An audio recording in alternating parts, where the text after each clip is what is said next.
Friends, ഇസ്മി പ്രസാദ്. നിങ്ങൾക്ക് തന്നെ നല്ലത് വേണമെന്ന് നിങ്ങൾ തീരുമാനിച്ചു കഴിഞ്ഞാൽ പ്രപഞ്ചം മുഴുവൻ നിങ്ങൾക്ക് അനുകൂലമായി മാറാൻ തുടങ്ങും.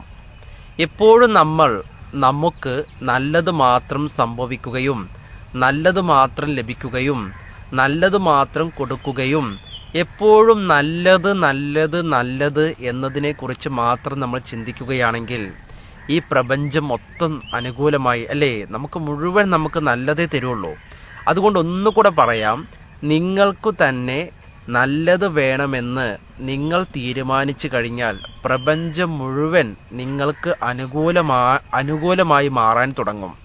അപ്പോൾ അതുകൊണ്ട് ജീവിതത്തിൽ നാം മനസ്സിലാക്കേണ്ട കൊച്ചു കൊച്ചു കാര്യങ്ങൾ പോസിറ്റീവായി നമ്മൾ ജീവിതം മുന്നോട്ട് നയിക്കുകയാണെങ്കിൽ ഒരുപാട് പോസിറ്റീവുകൾ നിറഞ്ഞ ഒരു സമാധാനത്തോടെയും സന്തോഷത്തോടെയും നമുക്ക് ജീവിക്കാനും നമുക്ക് മറ്റുള്ളവർക്ക് നൽകാനും നമുക്ക് സാധിക്കും.